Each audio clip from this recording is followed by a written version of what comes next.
So you're thinking about renovating your house.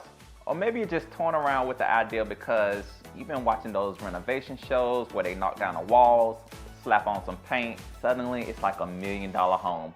Trust me, I get it. I've been there. Renovating sounds like a great idea, doesn't it? A fresh new kitchen, an open concept living room, a spotlight bathroom. It all seems so dreamy. But let me tell you, reality doesn't come with a soundtrack of cheerful power tools and perfectly timed commercial breaks. Renovating is messy, stressful, and full of surprises. And I'm not talking about the good kind, like finding an extra $20 in your pocket.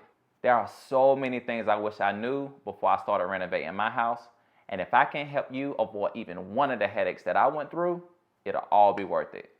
Let's get into it because I'm about to save you time, money, and maybe a little sanity. And if you're here because you're thinking about selling your home, stick around.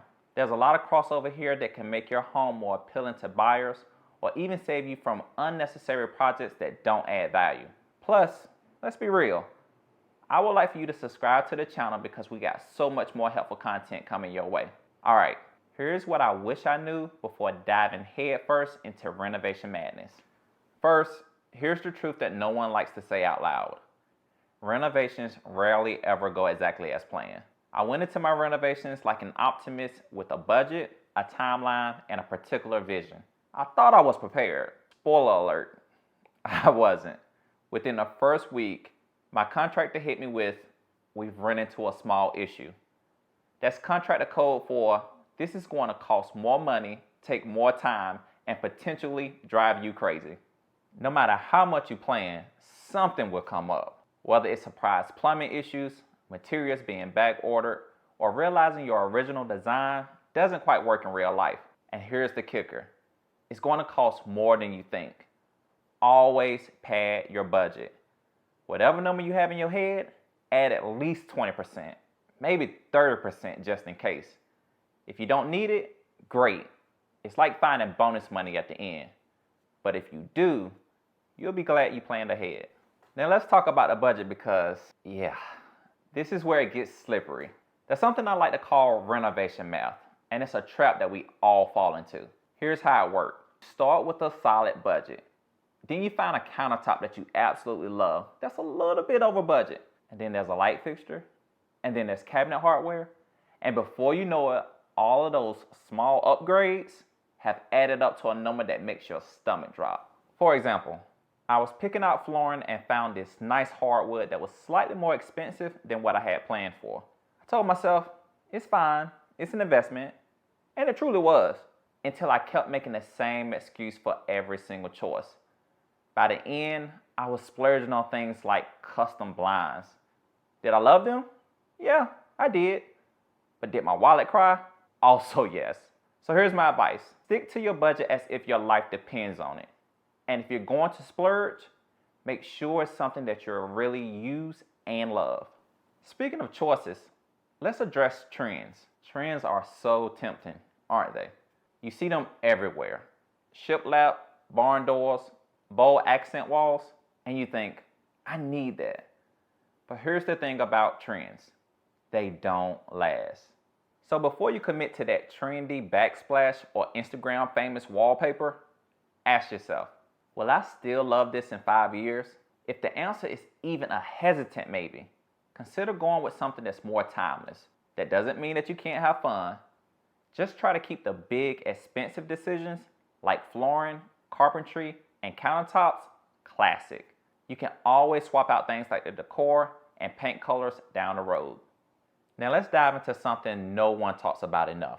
Communication. Communication is everything when you're renovating. If you're working with contractors, designers, or anyone else, you want to be crystal clear about what you want. Trust me, you don't want to leave anything up to interpretation.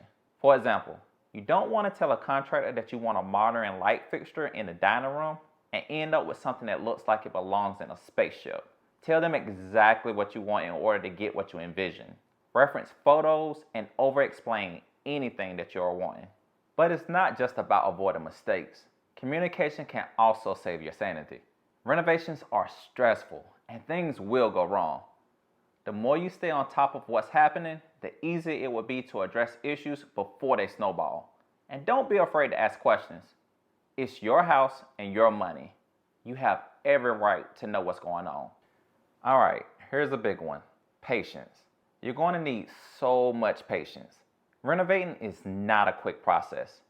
Even if the timelines seem reasonable at first, expect delays. Materials get back ordered, permits take longer than expected, and sometimes things just stall. My advice?